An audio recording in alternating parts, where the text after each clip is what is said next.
They were wicked. I love that singer, man. Yeah. That shit still pumps my head all the time, too. Yeah.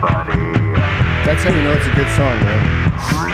No, but Yeah. It was easy. Oh, I love this guy more already. Right? Do you subscribe to the hairstyle? yeah.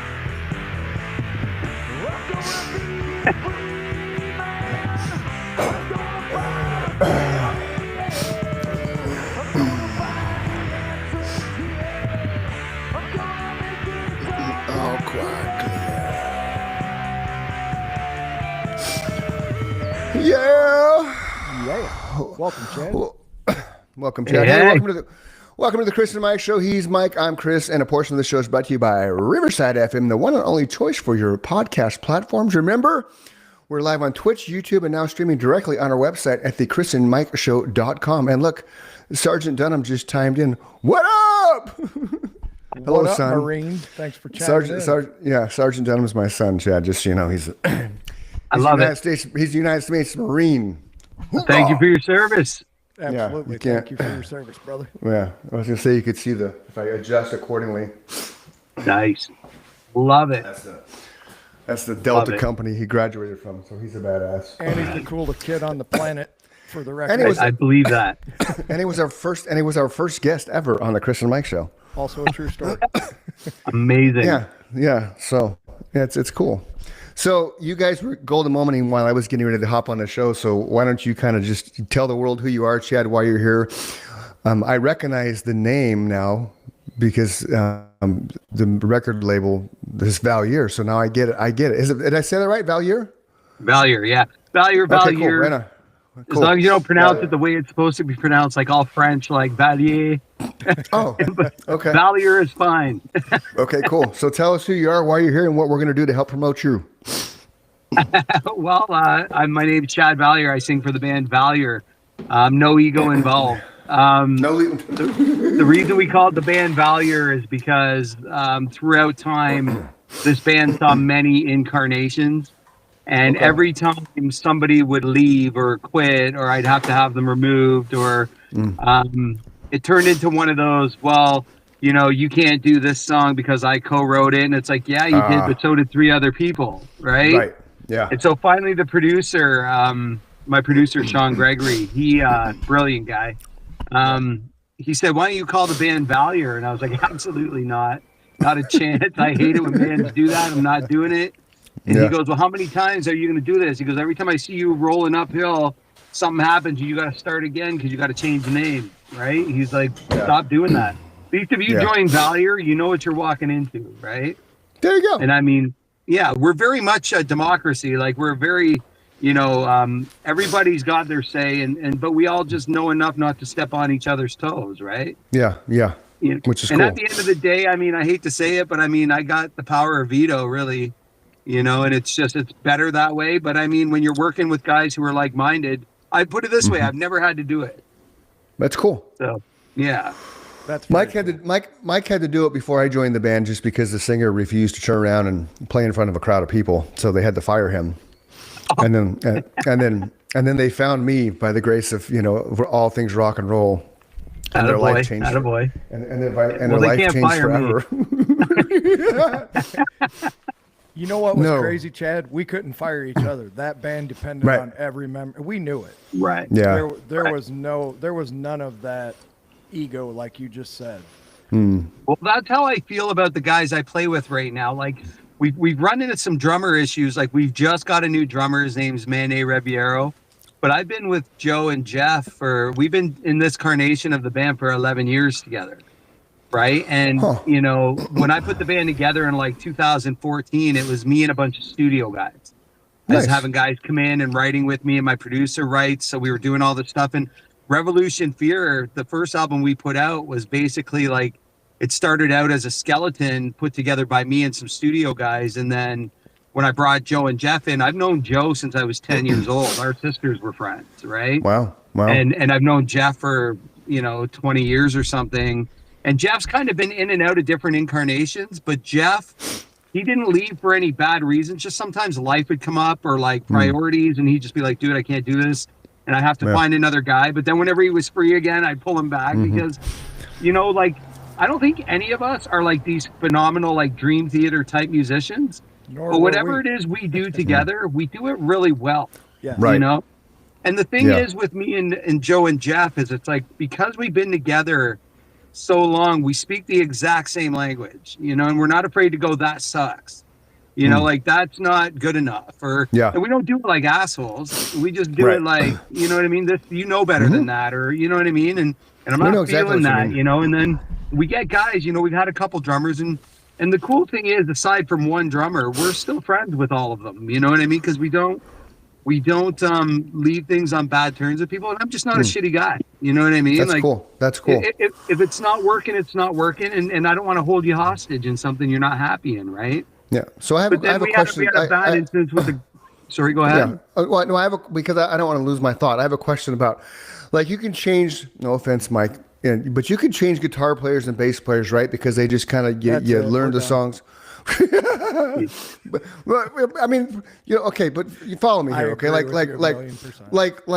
Cliff died, God rest his soul. Newstead came in, and you didn't really miss a beat, right? I mean, from a musical standpoint, that was a really good replacement. I'm cutting that out. That's a Cliff. Well, but you know what, right? But I mean, Cliff was Cliff, and you can't ever dispute that. Right. But nobody better than Jason, I think, could have filled that role. Okay, so where I'm going with this, couldn't agree with you more. Okay, thank you. So where I'm going with this is this: singers and drummers. Okay, the singer is always going to have some type of ego. Now, not lead singer's disease. There's a difference. Right. Some type of ego, because we have to own our place on stage. We have to have the presence. We have to have the charisma. So even though we're coming in and singing, Mike blessed me enough to where I didn't have to sing the songs that were written with the other singer. He gave me the music and allowed me to rewrite those songs. So in doing so, it gave me ownership, right? But a lot of bands, right, you have to come in. Van Halen. Sammy had to come in and sing the Van Hagar stuff, but then sing the Van Halen stuff. Right. So I've never been in a band where you had to replace a drummer. So which is where I'm going with this. When you have to replace a drummer, how hard is that? Because the drummer is such a major backbone of a band. Well, like, for us, it became very hard. Right. Because for one, the drummer we started with, so like so I can take you through like, and it won't be like, you know, super long or anything, but I'll kind of take you through a couple things. So like, when I first put Valier together, we had a guy and you know, he was, you know, when I got clean, so I'm in recovery. So right. And so when I got good for you, man. How long you got? I got 21 years as of February 9th. Attaboy. I'm coming up on 5 in May. Right. And so, Mike's, but what, I've been 15? in recovery for 10 years. I only got almost 5 18, clean, right? Yeah. So, Mike's 18. But anyway, so when I first went to treatment like 10 years ago and I got out, Joe and Jeff, that's when, you know, we really, it was a little bit before that. But anyway, we had this one drummer and he, I don't know what it was, man. Like he was okay. Like it wasn't that he was bad. It's just, you know, I don't recall ever playing a set that he played perfect. You know what I mean? And I don't mean perfect like, you know, it just, there was always mistakes and they were big ones, right? Yeah. But he was always the first guy to go, Chad, you came in 3 seconds late there. And it's like, probably, I'm a singer. Like, that's kind of what I do. You know, so after a while, like, it was like, okay, I just don't want to work with this guy. No hard feelings, but you got to go, right? Yeah. And then we got our boy Nick, and Nick's still a really good friend of ours, but Nick is really, you know, he was really, when he first came to us, he wasn't very busy because not a lot of people knew who he was. And then the more he played with us for like 5 or 6 years. Okay. And the better he got, and he got really good, like really good. Right on. And he did the albums with us. Both our albums Nick played on. And Nick all of a sudden became really in demand. Right? That's cool. And then we're an original band, right? Yeah. And we're not in the cool guy clique. So we don't have money to offer. You know what I mean? It's like we're lucky if we're getting paid a lot of gigs. You know what I mean? We get paid, but like not like Matchbox 20 money or anything. Right. You know, so you know when the offers started coming to him, it was really hard for him because he wants to play music for a living, right? Yeah, and we all sense. do, but now he can because he's an in-demand musician. Like drummers are hard to find. And you know, there was a couple situations where we called on him, and he's been more than willing to help, right? Nice. But then we, you know, when I just gave him the grace, and I said, okay, like, I think if that's what you want to do, then you need to do that, brother. No hard feelings and go. But the thing was, is Nick wrote a lot of really difficult parts. That's Nick is a really good drummer, right? Yeah, yeah. So the guy we replaced him with, you know, I knew him, you know, through recovery. And, you know, when he first came around, like I would say Nick would be on par with someone like, I don't want to say Mike Portnoy but like the same kind of style, you know what I mean? Okay. Like very technical, a lot of fills, a lot of stuff going on. And we brought in a guy who was a lot like Tommy Aldridge. Well, right. Okay. So nothing wrong with either drummer, but very different. No. Yeah. So watching him come in and try to play a style, and like, so we gave him the freedom to kind of do it his way, providing it starts and ends in the right spots.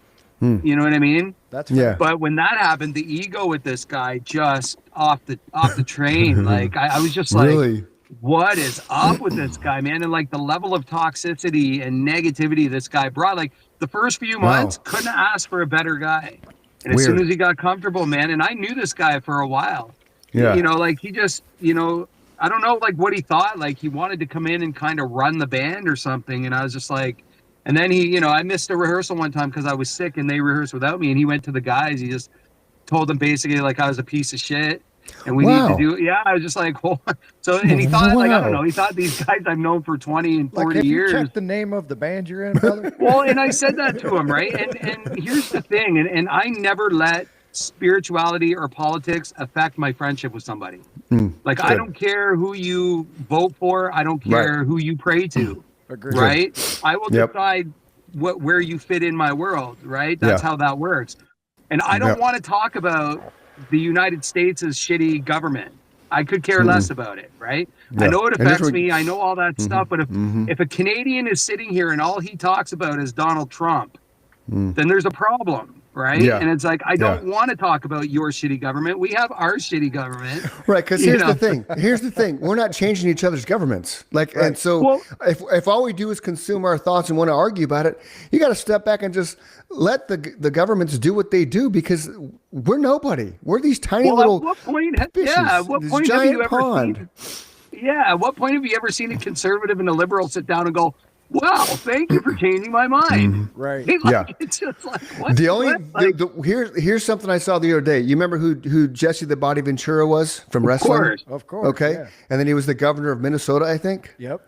Yeah. So he had this perfect thing. I saw it popped up on a reel. You take away the parties and just put the names. Yeah. Donald Trump, Kamala Harris. That's it. And then guess what? It puts ownership on you, the voter, to find out who these people are because you don't have the party associated with them. So therefore, you don't know who's Democrat and who's Republican. You have to focus on the person that's running. I thought that was absolutely brilliant. 100%. And it's like, so sorry, go ahead, Mike. The three of us just kind of said what people need to do. We're doing it right now. You're talking to people one-on-one, right? Let's solve these problems one-on-one as people. We're not going to attack an entire government, and the government's not going to attack us individually. No. They're going to chip away at the stone, right? We need to do the same thing from the bottom up. Yeah. Right. And I get tired. Like I'm slowly becoming sort of like, because like I was in active addiction for so many years that my only concern was getting on stage and singing and finding the next fix. Amen. So when I got clean, well, part of singing anyway. right. So when I got clean, the hard part for me was realizing the state of the world. Yeah. Right. And it's like, then I start going down these rabbit holes and it's like, you know, and then people want to talk about things. And again, nobody wants to talk to work things out. People want to talk to tell you you're wrong. Yep. Right. So it's like, Great point. It's like my leader did this, but your leader did this, but he was only here this many times, but mine was here this many times. And it's okay that he did this because he did it for this, and it's like, where are you getting your information from? Yeah. And what did that You know what I mean? solve? And I just get really exhausted with one-sided, How many problems have been solved in those conversations? Zero. I've never even, I couldn't even 0.0. imagine one. Because it's rhetoric, right? And at the end of the day, if you think that either side is anything, then you like, okay, you know what I mean? Like you think the government is getting up in the morning going, what is in the best interest of the people? Here's what I've been saying a lot lately, Chad. Yeah. I don't think there's anything going on like that. And I mean, I'm not red, I'm not blue, I'm not nothing, man. Like I've been saying this a lot lately. If you just want to bitch at me, I'll listen. But Yeah. if you actually want to hear the truth, then you need to shut up and I'll tell you what it is. Or I'll say, I don't know, and we'll move on from there. But the difference between me and most people is you just said it. They want to tell you how you're wrong. Right. And and you're not going to, because it's like, if you can hate everything about anybody, then I think you're probably the problem. Right? Because I'll tell you this, man, even Hitler had a dog. Right. Like, you know what I'm saying? So it's like, if you can't find one good thing about anybody, then I really think that there's some work you have to do, man. Because it's like I said, I mean, I don't like the state of the world right now. I'm terrified, and the only thing that saves me is the fact that I know that this is all temporary in the big picture, right? Like, I know my life is going to far surpass the earthly level. You know what I mean? So I'm not, I hate the thought of the world going on without me. I got to be honest. Well, but see, here's the thing though. I could care less what the world is right now because it doesn't affect my day-to-day life. The world is the world. I just live in it. So all this being said, we got so far off topic because we're talking about music, not politics. So thank you. We're gonna go back to this guy. All he wanted to do was talk about politics and and he wanted to argue with me and fight with me, and then finally we were just like, the level of toxicity I saw with this dude, I just was like, I can't do this with you anymore, because I try to work with people's behavior because that's kind of what my job is. I'm in social work outside of music, right? So my job is to understand people, right? When I've seen a level of toxicity, like I remember the last thing I said to him was, I want to work with you on this, but I've never seen this before. I don't know what this is. So you got to go. Right. And, it wasn't pretty. And he's the only guy that we parted ways with in any bad way. What was his response to that, Chad? What's that? What was his response to that when you had that conversation? Oh, you guys are shitbags. You're dumb. You're toxic. It's you guys. I was never really a member. And it's like, I tried. You know what I mean? And so he's still going on about it. Like, people still come to me going, the same. Well, put it this way. Like, there comes a point in somebody's life where, I mean, if I keep running into the same problem all the time, eventually I got to realize what the common denominator is. Correct. Right? And it's like, this guy has the exact same, he's always at war with somebody. There's always somebody who just doesn't understand him. And I'm like, okay, man, we'll go do that over there. Like, maybe you need to do your own thing. So I let him go. And then we ended up, with the new guy, and he's, he's Mane. He's wicked. He's a great drummer, very enthusiastic. And he's he's right in between Portnoy and Tommy Aldridge, right? Like, he's somewhere right in the middle for his style. And he came in when he auditioned, and he learned the record, and he came in and he just played it. Nice. Right? Yeah, that's cool. And it's always, it's always the what do you call it? The honeymoon phase, comes in for a minute, and then it starts becoming work again. And so, you got to learn how to work with someone new again, right? Yeah. And that becomes difficult.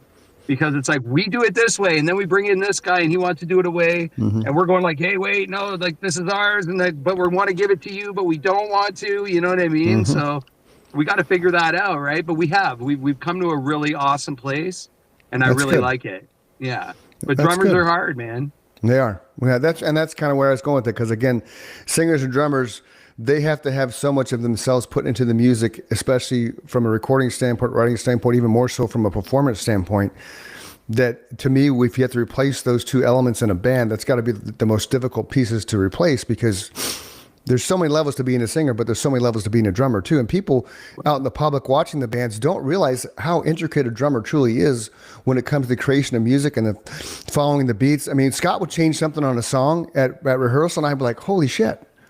Like, that just changed the dynamic of the song. It will. So something as simple as a cymbal grab in the right place. You know what I mean? Like, and so, like, when you bring a guy in, and you've already got 2 albums worth of material, and certain things are there for certain reasons. There's certain cues, and there's certain, you know what I mean? And it's like, you gotta, it's hard to look at a guy and go, no, I need you to play it exactly like that. Right?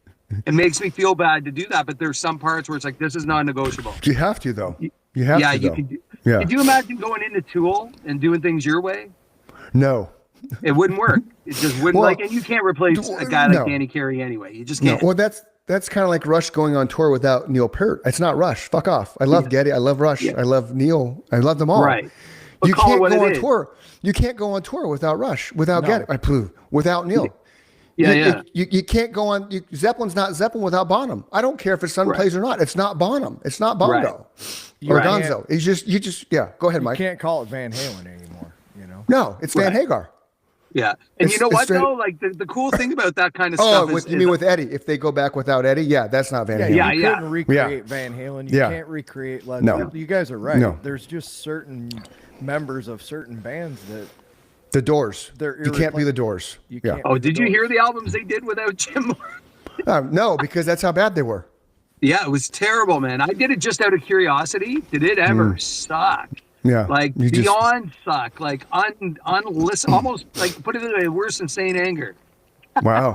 That band might be the best example of a rock band that you could never recreate without one of those members.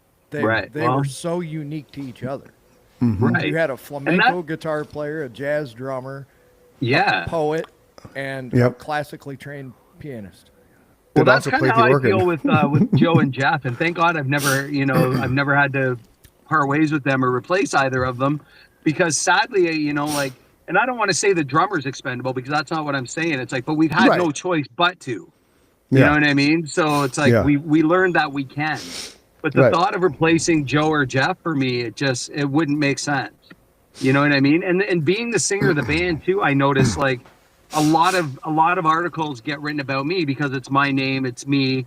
And I don't think Joe and Jeff get a lot of the attention or the recognition they deserve because That's always going to happen. though. these songs are not written Yeah. only by me. I don't play anything, you know? Right, right. And it's like, so the music has to come from somewhere. But I'm gonna stop you there, because Mike and I have had this debate with a lot of other bands that have come on this show. Yep. Singers do play. Our voices are our instrument. We have an input in how Right. the song's written, the dynamic of it, the melody.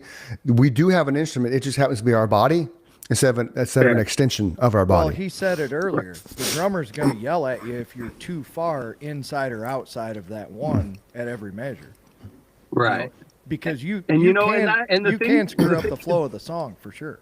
Well, sure. And the thing is, like, I'm not the kind of guy that just shits out songs. Like, I need time with them, right? And I don't know if you've had a chance to listen to much of our stuff, and that's cool if you haven't. Like, no judgment. I've But listened the to what one you thing we posted do on is Yeah, social we yeah. write. media. Yeah, he's listened. We really he's listened, write Chad. booky shit, Yeah, right? And every chorus is a banger. And I don't say that arrogantly, or I say it confidently, right? Like Right. they're bangers, and there's a reason because we don't just go, oh, that fits. Right. It's like, you know what I mean? And it's like when we write, we always put ourselves outside of it, and we go, if I was not in this band, would I listen to it? Right. Right. And it's like, and if I wouldn't, and the other thing too is we don't waste money by not having it produced properly, because to me that will kill any band. Like bad production, like there's so many great bands that I've toured with over the years that I would go see them live and they would wipe the stage with anybody, and I'm Nice, talking nice. anybody. Like the bands I came up with, they were fucking killer, man. Right on. And then you go buy their demo off the table and you get it home and it's basically a coaster because it sounds like dog shit. Well, Right? And it- I'll get crucified for this one, but Crank Up, Kill 'Em All, and then go see Yeah. Metallica play those songs live and I tell get me there's it. not an entire difference. Right. And that's that what I mean. So production it's like value was lacking. if you're not going to put your money into your art, then step away. Right? Like Yeah. how can you afford a case of beer every day, but you can't put out a good record? right. You know, how is that a thing? You know, you have no problem smoking a pack of cigarettes a day, but your album sounds like shit. You know, Yeah. you drink coffee every day on your way to work. You grab your Starbucks or your Tim Hortons Yeah. or whatever it is. That's, $3 to $5, a couple times a day. You can't put that in your mixing and mastering. You know what I mean? Well, Like, let's just first talk about the fact, why is a musician buying coffee from Starbucks? Okay, you should be going to Circle K and buying $1 coffee because you have to have the struggle. It's the story when Metallica was in the studio sitting against the wall with nothing to eat but bologna and mustard on their hand. Okay, that is rock and roll. Starbucks is not rock and roll. So if you're a musician and you haven't made it yet, and you're going to Starbucks every day, I'm sorry, you're not a musician. No, you're a already wannabe. made it. No, if you've made it, you're getting Starbucks. Right. If you haven't made it, you're buying Circle K coffee and you have bologna's for lunch. Okay, I'm just saying. Just saying. Fair enough, and that's what I mean, right? Yeah, everybody's got to struggle to get to where they want to be, and that struggle is part of the journey to get to the top. And now with It's the a long labels, way. right? And there's if you want to rock and roll, There you go. but if and now with the labels being like what they are, and there's barely anything that you could even call a label these days. Yeah. And with the labels, basically what you're paying for when you sign to a label is management, Yeah. right? Because Yep. it's like you sign to a label and nobody works for free, and Nope. that's fair. You know what I mean? Like Agreed. you can't expect somebody to work for free. No. But back Agreed. when there were record labels, you had a person up in all this money to cover you, and you Right. make it all back. And if you didn't, you got dropped. Well, now labels Right. don't do that. Nope. So now it's we need this up front to cover your track this round. And Yep. you know what I mean? And that's nothing against the label. It's just that's what it is now. Thank you, Right. Napster and all that stuff, right? All the streaming sites.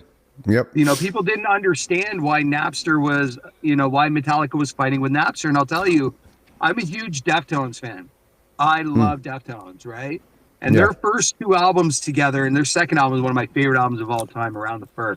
But their first two albums collectively sold, I think it was like 150,000 copies of the physical copy back before the downloading, right? Yeah. Yeah. Now their third album, The White Pony, was supposed to come out, and that was supposed to be their like swan song. That Yeah. was supposed to be the one that just like their Dark Side Yeah. of the Moon or whatever, right? And Napster comes out while they're recording it, and I think it was like a year before the album was released, or 6 months or something. Yeah. It was downloaded 400,000 times. Now collectively, But- they had only sold 120,000. Their Right. album that was supposed to 300,000 times. That's a career. In those yeah. days, at Back then, $20 yeah. a pop, Yeah. Yeah. you know what Yeah. I mean? Uh-huh. And now it's like you go on Spotify or you go on Apple, you go on whatever. Like there's no value in music to people because they're overwhelmed with it. Just like information. Well, you know? just a minute there, Chad. When I buy my music, I buy the entire album on Apple. I just don't buy one song. Even if Good I for don't you. end up liking the other 10 songs, and we've talked about this, I still buy the entire album. Now, Mike, on the Right. other hand, he'll go to Spotify. My son goes to Spotify, and I explain to my son, dude, you got to go to Apple. Go buy the whole album. And I use the Snoop Dogg I example. already bought Well, most of those albums once already. In my Right. defense. Well, I know. Yeah, me too. I mean, I bought from cassette to CD. I mean, all the way up. I've done it, but still, that's the thing. And to touch on your Napster thing, because Mike and I have had a conversation about this forever and ever and ever and ever. The reason my Metallica is because they were bootlegged to death. Right. Nobody would play their music on the radio. So there's two ways to look at what Lars did. Now looking back on it, what he did was fucking all hands on deck champion for the music industry. But they wouldn't be Metallica without being bootlegged to death. No, because Right. nobody played them. The problem nobody. is nobody was listening to him at the time when he said, Correct. I'm not fighting for my band. My band Right. is already established. My band will be Right. just fine. I'm Yes. fighting Yes. for the person that nobody... He's fighting for Chris and Mike and Chad, the musicians that nobody Yeah. knows right now, because Right. this was Right. way before social media too. That's the other Correct. thing Yeah. people don't put into perspective is this is still in the days of CDs and bands going out and flyering Hollywood, Oh, and yeah. Phoenix, and just like we did. We I didn't miss have that a shit. website Man. to I post miss to. it. Yep. It was a very what do they call that? It was a very romantic time to be in the music business, Right. because Right. there was It was still face that to face. air of mystery about it. Right.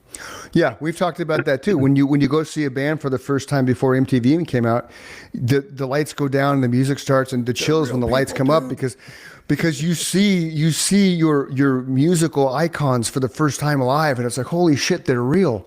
That's what Right. they look like. That's what the guitars look like. That's what the stage looks like. It was like Right. Christmas morning. You're opening up the present you always wanted. There they are.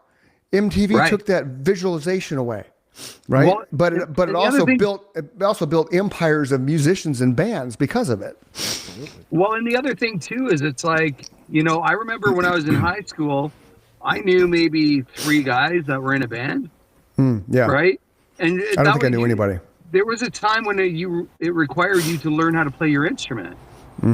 Right. And so like then all of a sudden everybody put on their grandpa's sweater and went down in their basement and learned 3 chords. And that's, you know what I mean? And then they became these grunge legends. And I'm going like, and I'm going to these clubs and I'm seeing these people that look like they just got off work.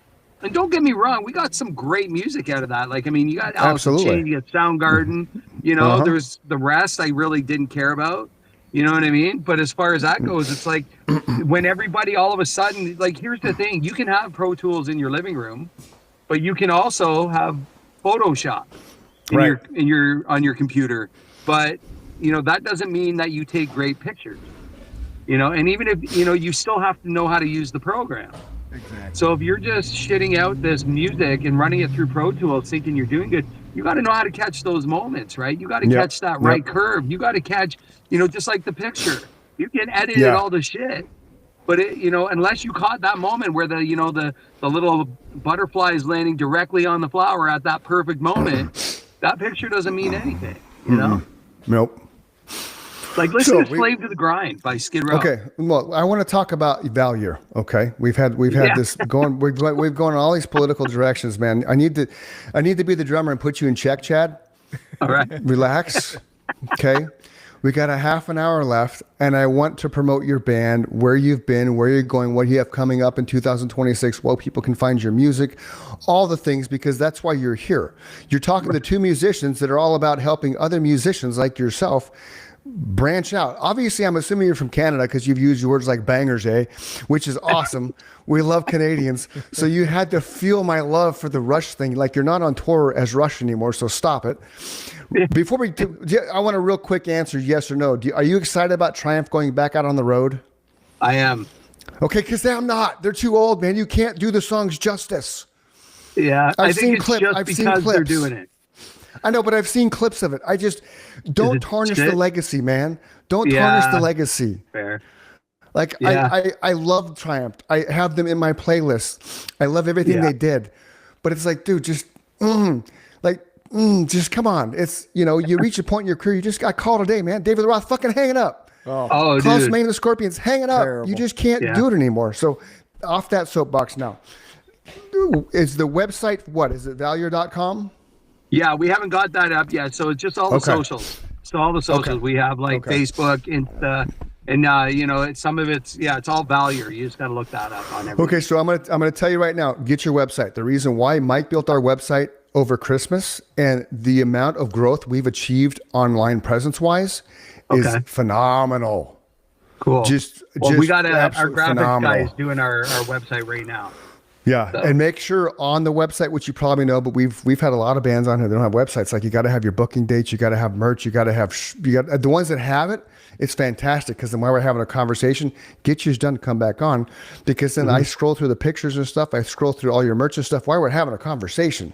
So it's like an ongoing commercial for you and your band for the full hour. So nice. Get that. Once you get that done, reach back out and we'll get you back on the show, because then we can get an update where you are and all that kind of jazz. So that being said, what's up for Valier in 2026? What are you guys doing? We are in the process of working out but we were scheduled to go on tour. We're starting in February. We all have day jobs, so you know, it had to work around where we could book holidays and things like that, and it worked out good. However, the tour that we were doing, the band that we were doing it with dropped off our label. And so it's starting from scratch now. And so it's in the process. It's happening. It's all coming together. You're going to see us soon. We're still playing shows locally and things like that. So we have a show in our hometown, Oshawa, on February 28th at the Atria. And we have a show in Toronto at the Rock Pile, March 20th. And but I mean, as far as that goes, we're just trying to get that tour together. But we just don't stop playing whenever something comes up. Okay. And your label, Self-Made Records? Yes, sir. Yeah, you got to give shout out to your label, man. Got to give shout out to your management company. Shout out to Eric at Self-Made Records. He works hard, man. I talk to him every day. He's that guy I talk to every day. He's just always on fire. Earache Records digital distribution. That's how, you know. He just told you. He just called you a true rock star. Oh, thanks, man. Thanks, Eric. He gave us a shout out too, Chris. There's the other one. Oh, I know. It's all good. Yeah. So and you are, so YouTube is just Valier Music? Yep, Valier. Everything's just Valier. We got it all. Okay. Insta. I think I even have Substack. Okay, so I'm going to pull this up because again, the part of what we do here is we like to share and promote, and which is probably why. Because I know we had somebody else on from Self-Made Records, and you're going to shoot me because I don't remember. I'm sorry. He's not going to say because that's the band that dropped off the label. Oh, okay. So there's the band. That's why I didn't say. So yeah. Okay, so there's Chad.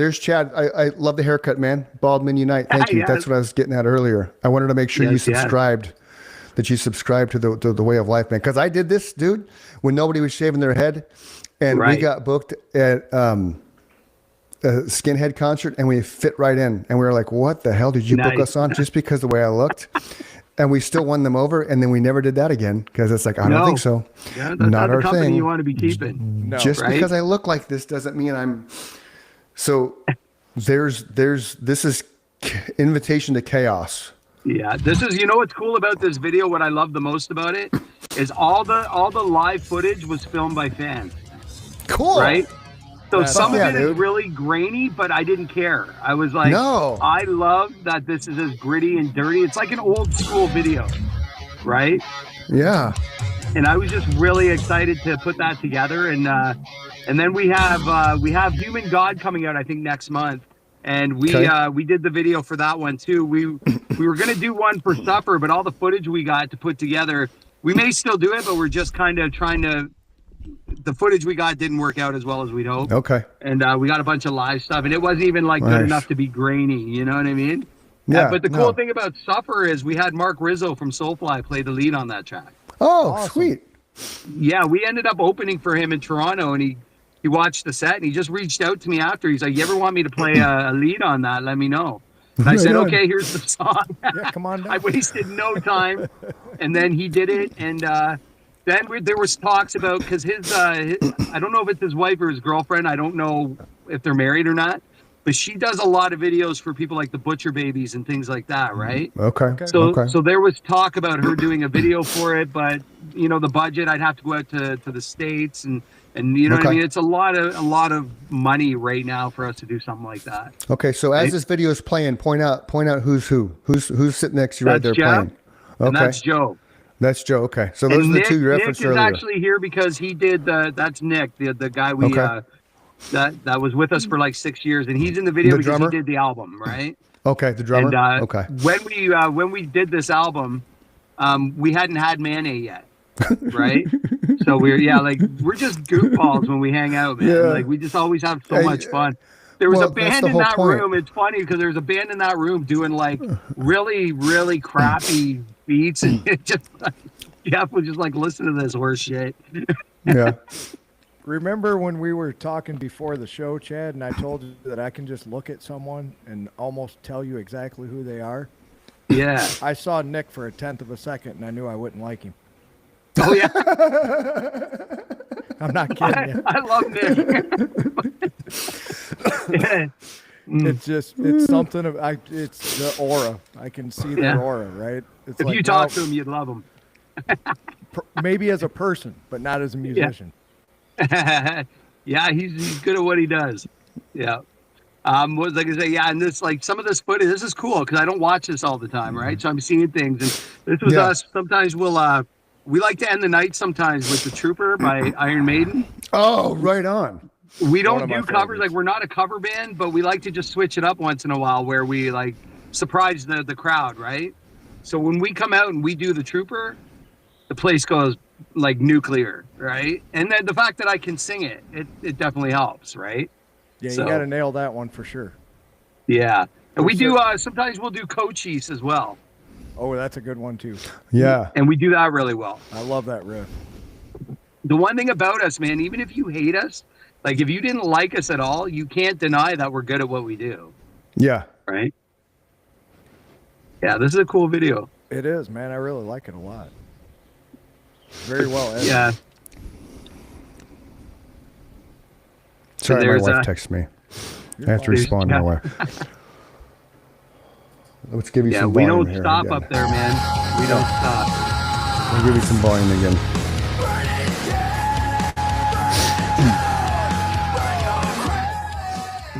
And you know what's even funnier is Joe's the only guy in the band with hair.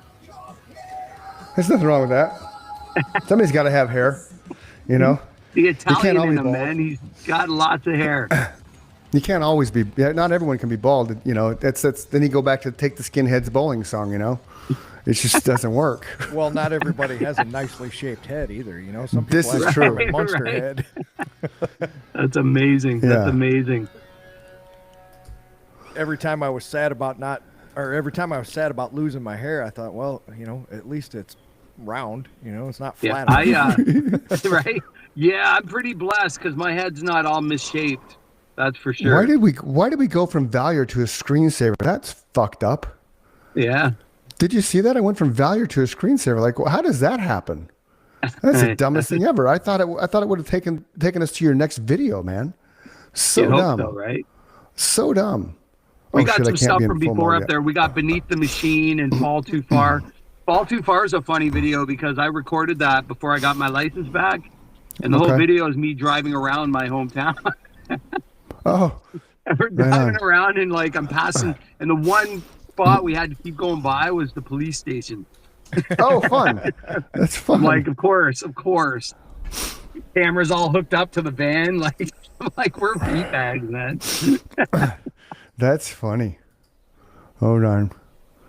We're gonna bring that one up. Oh my God, commercials, really? No, I don't want Yeah. that. There I am, just breaking the law. Oh, come on. There it is. I like the logo. Logo is cool. Simple, Logo is up Yeah, front. we have like we try to change it up every album.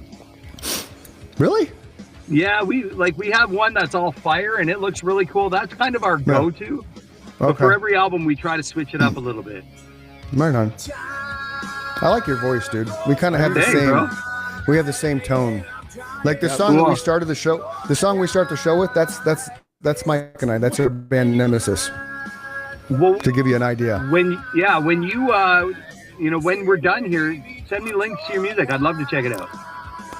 Well, see, that's the glorious thing about us. We were rocking before all the media and the digital age was there. I Right. think Mike can still send you some snippets of it, but Sure. we're part of the whole reason this podcast came to light is because I kept sending him songs because I'm Right. that guy that I can write a song in 3 minutes, and I hear when we got together and I'd hear the music that he had written. Like, kid you not, it was 2 or 3 practices that I wrote. I replaced their entire catalog. I mean, Right. granted, I showed up with about 1,500 songs. I'm that guy. But yeah, we preempted that age. We were on the scene right before Creed was discovered, and I would tell everybody we were kind of Creed before Creed was Creed because that's how Oh, I you guys wrote do that kind of stuff, eh? that kind of arena rock, just catchy vibes. Right. Like I said, They're the four first on song. the floor, man.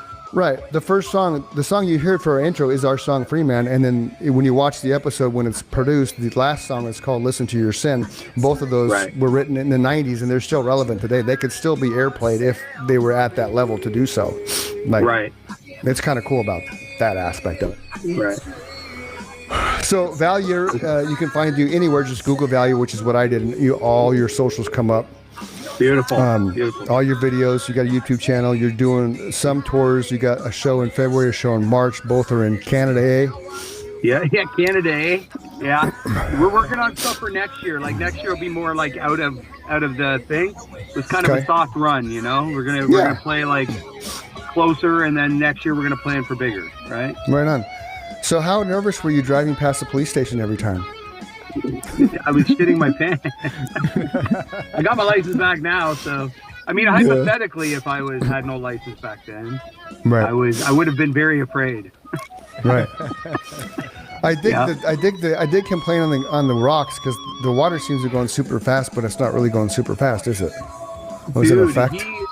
he's a soldier because when we were done, we did it in 2 days, right? So we did the Okay. skate park the one day, Yeah. and at the end of the night, we were all done, and they got Jeff, and they're like, "Come on, we want to get a few scenes out." And so Jeff's out there freezing his ass off. It was cold, like October or It something. looks cold. And I was just like, "See ya, love ya." Catch you later. I bounced. I was like, I'm going home where it's warm. There it is, boys and girls. That's the glory of being a musician. All your bandmates tell you to fuck off while you go stand in the cold and do B-roll for an hour or two. Yep. You see their faces when I pick up a piece of gear. See, I always help gear. I always help with gear. I wouldn't touch the drums for about 6 months because Scott would give me that look, but I always helped with gear. I was never that guy that sat on the curb and twiddling my thumbs like as they loaded in and loaded out. I only had one thing to bring, and it was this epic mic stand that was made out of my arm. I had my drummer, my very second band, my drummer was an art major at ASU. So he took this black resin. I'm trying to get a hold of him to get me a picture, and we molded my arm from my hand all the way to my shoulder. Right. So the mic stand fit perfectly to my mouth, and the mic was inside my hand, if you can vision that. I'm standing like this. This is my hand and my arm, and it broke down the Morrison ties. It broke down in the Raven's Claw on the base of it, and I could put my foot between the Raven's Claws, and I could rock it back and forth on stage. It was a mic stand before anybody had mic stands. You think people that have mic stands now? Fuck you. I did it first.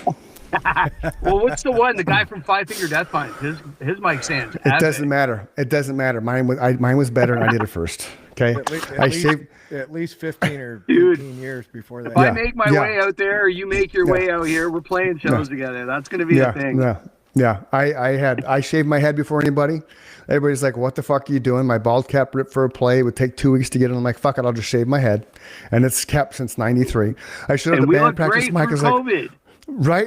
I should have band practice, and they all looked at me like, "What'd you do?" Well, you know. How are you going to sing without your hair? Well, I sing better. I sing better without my hair. Dude, barefoot. First time I saw bald, Pantera. Man.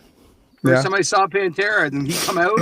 I seen them opening for Skid Row, and he come out, and he had no hair, and I was like, "How is he singing like that?"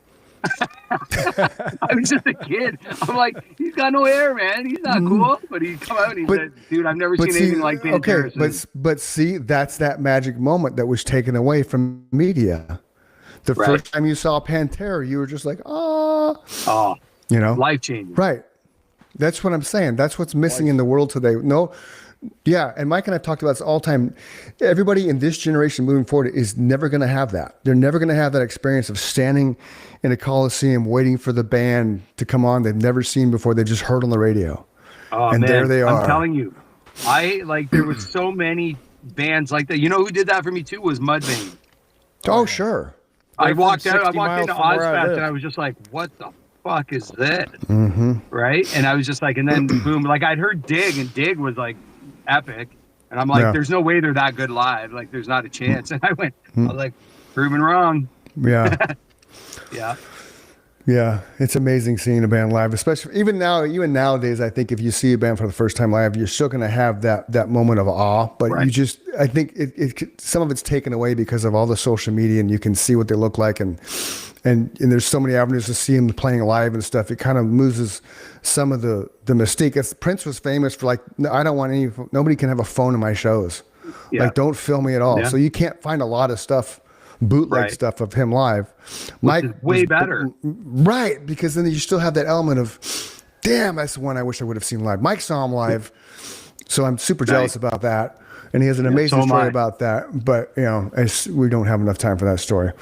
Yeah, so we got to make sure we hit your thing. So merchandise and stuff, where do people get you? Do you just sell your merchandise at your shows? We do. We have an online store through Self-Made Records page and our page. We linked it right up. Okay. And there's all kinds of cool stuff on there. And we have stuff like at the shows I sell.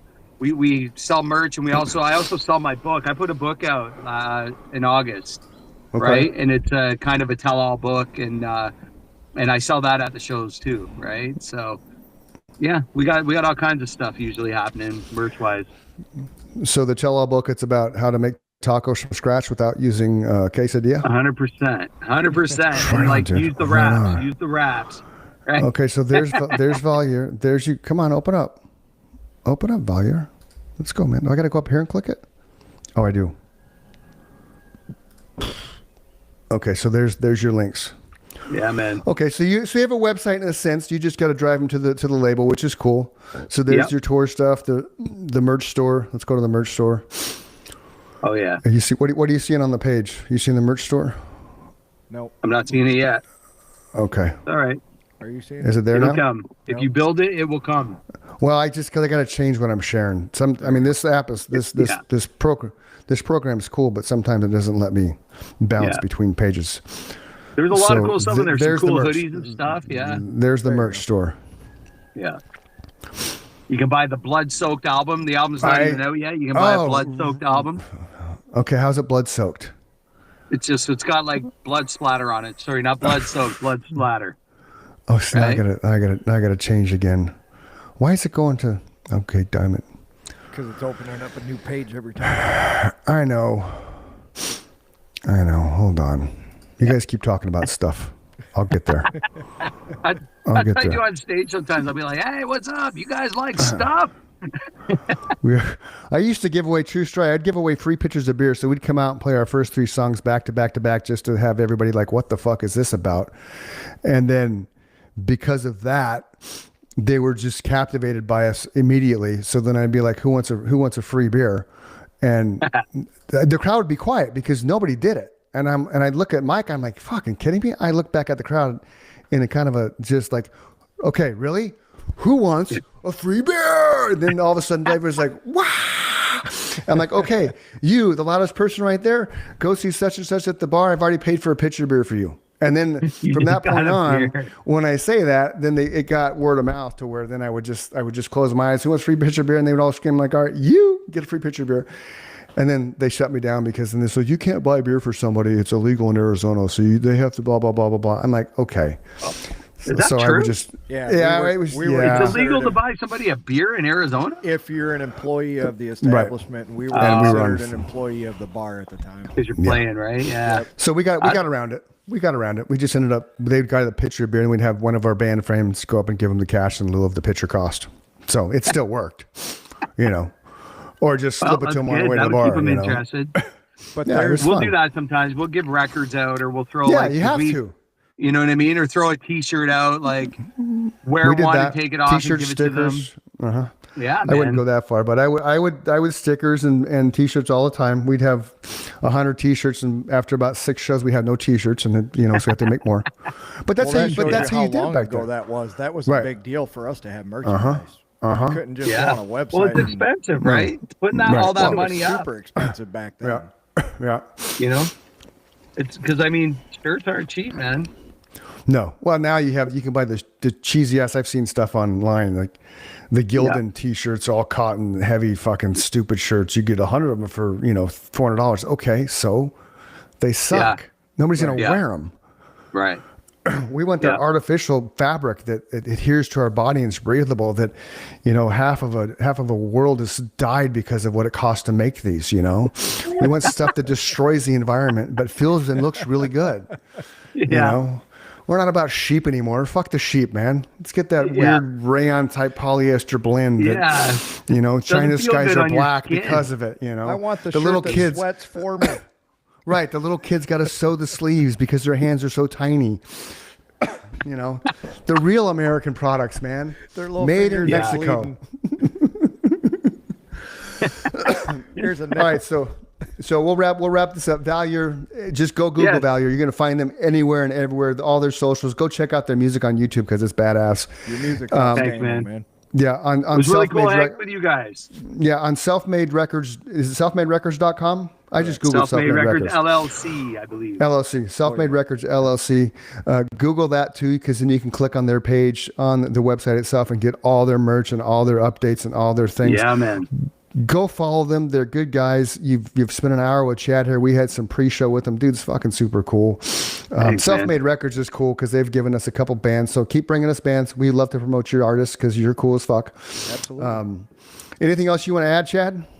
No, man. Just stay tuned. More is coming, and we're so far from even started at this point. I can't even. I'm stoked. Cool. Right on. Anything once we get done too, once this is all edited out, you're going to get 10 to 15 reels you can share however you want. Yeah, thanks, man. So get all that. You can backlink us. You can tag us. We'll do the same with you. As you drop your stuff, we'll Tagging the share shit it. out of you guys. Yeah. When you drop your stuff, we'll share it because that's what we do. We help you, get to where you want to be. You're going to appreciate this because of your recovery aspect of life. Boys and girls, if you're feeling sorrowful or suicidal or depressed, don't do it.